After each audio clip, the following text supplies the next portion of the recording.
আসসালামু আলাইকুম। সবাইকে স্বাগত জানাচ্ছি। আমি নাসরুল ইসলাম তন্ময়। শুরুতে বিআরবি কেবল সংবাদ শিরোনাম। বাংলাদেশের সর্বশেষ গুরুত্বপূর্ণ আপডেট সংবাদে আপনাকে স্বাগত। শুরুতেই সংবাদ শিরোনাম, পরে বিস্তারিত। শুরুতেই জানিয়ে দিব, মারতে মারতে মেরুদণ্ডই ভেঙে দেয়া হলো ঢাকা কলেজের সমন্বয়কের। জুলাই উত্তাল দিনে পুলিশ এবং আওয়ামী লীগ নেতাকর্মীদের বেদম মারধরে মেরুদণ্ড ভেঙে যায় ঢাকা কলেজের সমন্বয়ক আহমেদ জীবনের। আহত হওয়ার কারণ গোপন রেখে তাকে ভর্তি করা হয়েছিল রাজধানীর পঙ্গু হাসপাতালে। এরপরে পোশাক খুলে তাকে চেক করা হয়েছিল তিনি আন্দোলনে আহত রোগী কিনা। এমন বিভীষিকাময় অভিজ্ঞতা আর মেরুদণ্ডের গুরুতর ক্ষত নিয়ে পড়ে আছেন বিছানায়। প্রিয় বন্ধুরা, এই সমন্বয়কের বিষয়ে গুরুত্বপূর্ণ সংবাদ জানাবো, সঙ্গেই থাকুন।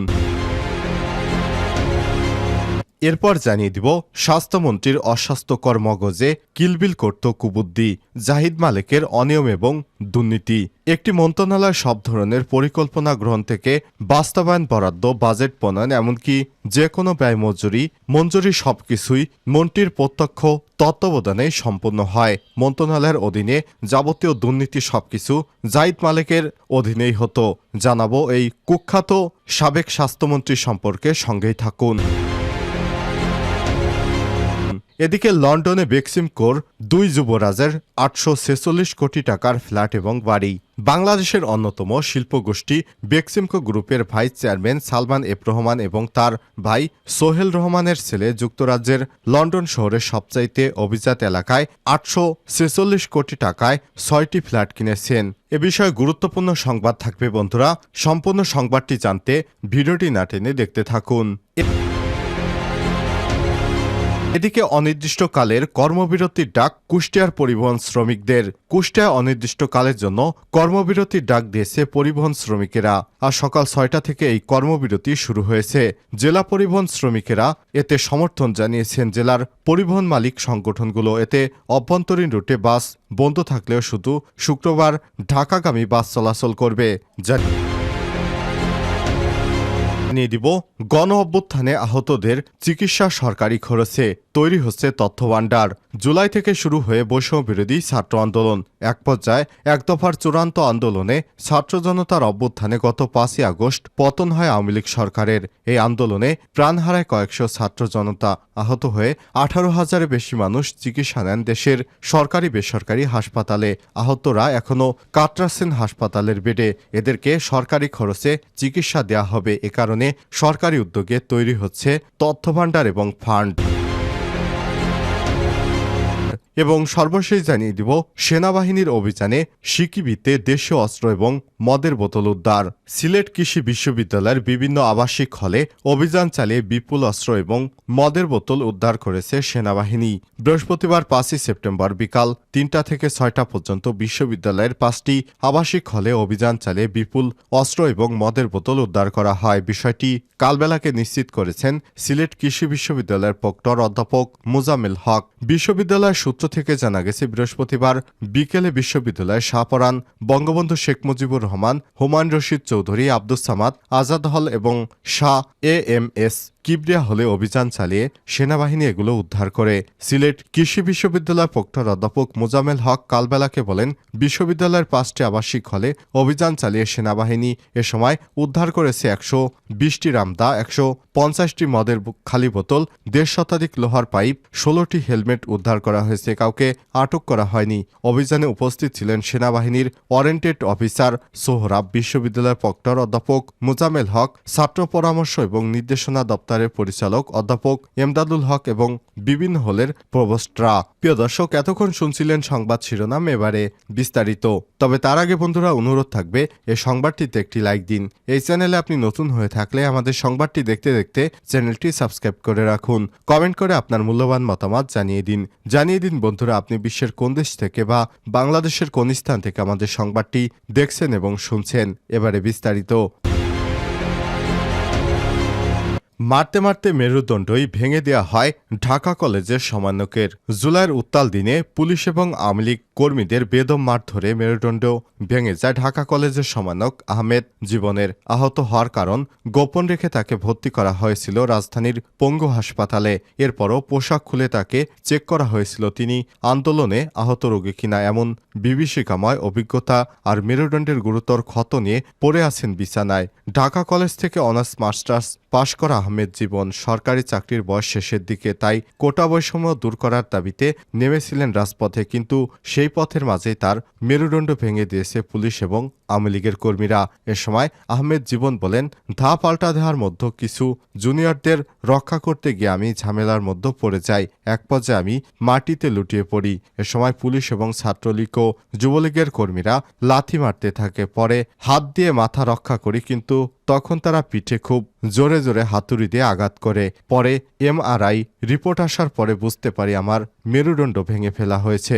উত্তাল 18 জুলাই রাজধানী সায়েন্স ল্যাব এলাকায় গুরুতর আহত হওয়ার পর জীবন ভর্তি হয়েছিলেন পঙ্গু হাসপাতালে, কিন্তু সেখানে গ্রেপ্তার এড়াতে গোপন রাখতে হয়েছে আহত হওয়ার কারণ। আহমেদ জীবন বলেন, হাসপাতালে বলা হয়েছে তাড়াহুড়ো করে সিঁড়ি দিয়ে ওঠার সময় পড়ে গেছি। এছাড়াও সেখান থেকে বের হয়ে আবার যে কোথাও যাব সেখান থেকে তারা বের হতে দিচ্ছিল না, কারণ তারা বারবার প্রশ্ন করছিল আমি কিভাবে আহত হয়েছি, কোথায় আহত হয়েছি। একটা স্বাধীন দেশে আমার কাপড় খুলে দেখা হয় শরীরে পুলিশের আঘাতের চিহ্ন আছে কিনা বা গুলিবিদ্ধ আছে কিনা। যদি এমন কিছু হয় তাহলে আমাকে রিলিজ দেবে না প্রশাসনের অনুমতি ছাড়া। কিন্তু কষ্টের বিষয় হচ্ছে আমাকে দেখার জন্য 4 দিনের মধ্যে মাত্র একদিন ডাক্তার এসেছিলেন। স্বাস্থ্যমন্ত্রীর অস্বাস্থ্যকর মগজে কিলবিল করত কুবুদ্ধি। একটি মন্ত্রণালয়ের সবকিছু নিয়ন্ত্রণ করতেন তিনি। বরাদ্দ, বাজেট, কোন খাতে টাকা ব্যয় হবে, কত টাকা তিনি সরকারের থেকে বাজেট পেশ করবেন, সবকিছু মন্ত্রীর প্রত্যক্ষ তত্ত্বাবধানে সম্পন্ন হতো। মন্ত্রণালয়ের অধীনে সব প্রতিষ্ঠানের অভিভাবক বা রক্ষক তিনি ছিলেন। কিন্তু শেখ হাসিনা সরকারের দুবারের স্বাস্থ্যমন্ত্রী জাহিদ মালিকের ভূমিকা ছিল উল্টো। সিন্ডিকেটের মাধ্যমে বিভিন্ন হাসপাতালের কেনাকাটা, নিয়োগ, পদোন্নতি, বদলি প্রদান, ওষুধ এবং চিকিৎসা যন্ত্রপাতি সরবরাহ, অবকাঠামো উন্নয়নসহ সব কাজেই ভাগ বসাতেন তিনি। মন্ত্রিত্বকে আখের গোছানোর হাতিয়ার বানিয়ে শত শত হাজার হাজার কোটি টাকা মালিক হয়েছেন জাহিদ মালিক। করোনাকালে টিকা, টেস্ট কিট, নকল মাস্ক বানিয়ে এবং ভুয়া আমদানি দেখিয়ে সিন্ডিকেটের মাধ্যমে হাজার হাজার কোটি টাকা আত্মসাতের অভিযোগ রয়েছে সাবেক এই মন্ত্রীর বিরুদ্ধে। দুর্নীতির টাকায় নামে বেনামে 1 ডজনের বেশি ব্যবসা প্রতিষ্ঠান গড়ে তুলেছেন তিনি। ঢাকার গুলশানে আলিশান বাড়ি, গ্রামের বাড়িতে মায়ের নামে বিশাল বাগান বাড়ি এবং অ্যাগ্রো ফার্ম তৈরি করেছেন। এছাড়াও বনানীতে 14 তলা, মানিকগঞ্জে 10 তলা বাণিজ্যিক ভবন নির্মাণ করেছেন তিনি। সভা, সেমিনার করতেন। মানিকগঞ্জে ছেলের নামে করেছেন বিশাল মিলনায়তন শুভ্র সেন্টার। এরই মধ্যে সাবেক মন্ত্রী জাহিদ মালিক এবং তার ছেলেমেয়ের ব্যাংক হিসাব জব্দ করেছে বাংলাদেশ ব্যাংক। একই সঙ্গে তাদের মালিকানাধীন ব্যবসা প্রতিষ্ঠানে ব্যাংক হিসাবের লেনদেন স্থগিত করা হয়েছে। লন্ডনে বেক্সিমকোর 2 যুবরাজের 846 কোটি টাকার ফ্ল্যাট বাড়ি। বাংলাদেশের অন্যতম শিল্পগোষ্ঠী বেক্সিমকো গ্রুপের vice chairman Salman F Rahman এবং তার ভাই সোহেল রহমানের ছেলে যুক্তরাজ্যের লন্ডন শহরে সবচাইতে অভিজাত এলাকায় 846 কোটি টাকায় 6টি ফ্ল্যাট কিনেছেন। সবচাইতে মূল্যবান ফ্ল্যাটের দাম 26.7 মিলিয়ন পাউন্ড বা 416 কোটি টাকা। সর্বনিম্ন মূল্য 1.2 মিলিয়ন পাউন্ড বা 19 কোটি টাকা। সালমান এফ রহমানের ছেলে আহমেদ শায়ান ফজলুর রহমান এবং ভাতিজা আহমেদ শাহরিয়ার রহমান দুইজনই ব্রিটিশ নাগরিক। কথা হলো, ব্রিটিশ পাসপোর্টধারী শাহরিয়ার এবং শায়ান কি করে যুক্তরাজ্যে বিলাসবহুল জীবনযাত্রার অভ্যস্ত শীর্ষ 1% ব্রিটিশদের মধ্যে জীবনযাত্রার অর্থব্যয়ের সক্ষমতা অর্জন করেছেন। আজ বাংলা আউটলুকে প্রকাশিত একটি অনুসন্ধানী প্রতিবেদনে সব তথ্য উঠে এসেছে। প্রতিবেদন থেকে জানা যায়, বাকিংহাম প্যালেসের খুব কাছাকাছি সবচেয়ে বেশি দামি এলাকার একটি হলো লন্ডনে এক গ্লোসভেনার স্কয়ার এলাকা। এই এক গ্লোসভার স্কয়ারে বিশ্বের অতি ধনীদের অতি বিলাসবহুল একটি আবাসিক ভবন অবস্থিত। সেখানেই তারা বাংলাদেশ থেকে কোটি কোটি টাকা পাচার করে তারপর সেখানে বসবাস করতেন, এমনই তথ্য প্রচারিত হয়েছে। অনির্দিষ্টকালের কর্মবিরতির ডাক কুষ্টিয়া পরিবহন শ্রমিকদের। কুষ্টিয়া অনির্দিষ্টকালের জন্য পরিবহন শ্রমিকেরা কর্মবিরতি শুরু করেছে। এর আগে চলমান দ্বন্দ্বের জেরে বৃহস্পতিবার 5 সেপ্টেম্বর বিকেলে কুষ্টিয়া মেহেরপুর সড়কের আমলাতে দুটি বাসের গ্লাস ভাঙচুর করে সিএনজি অটোরিকশা চালকেরা। এর প্রতিবাদে সন্ধ্যায় মালিক শ্রমিক ঐক্য পরিষদের ব্যানারে কর্মবিরতি ঘোষণা করা হয়। কুষ্টিয়া জেলা মোটর শ্রমিক ইউনিয়নের সভাপতি মাহাবুল হক গণমাধ্যমকে বলেন, গেল মঙ্গলবার কুষ্টিয়ার ভেড়ামারায় সিনহা পরিবহনের বাসের গ্লাস ভাঙচুর 4 জন শ্রমিককে মারধর করে স্থানীয় সিএনজি অটোরিকশা চালকেরা। এই ঘটনাকে কেন্দ্র করে অভ্যন্তরীণ রুটের বিভিন্ন জায়গায় মারধর বা গ্লাস ভাঙচুরের ঘটনা ঘটে। পরবর্তীতে বৃহস্পতিবার সকালে কুষ্টিয়ার ভারপ্রাপ্ত জেলা প্রশাসক ও পুলিশ সুপারের মধ্যস্থতায় বিষয়টি সমাধান হয়। এরপর অর্ধেক বেলা পরে বিকেলে আমলাতে আবারও দুটি বাসের গ্লাস ভাঙচুর করে শ্রমিকদের মারধর করে সিএনজি অটোরিকশা চালকেরা। এর প্রতিবাদে সন্ধ্যায় মালিক শ্রমিক যৌথভাবে অনির্দিষ্টকালের জন্য কর্মবিরতির ডাক দেয়।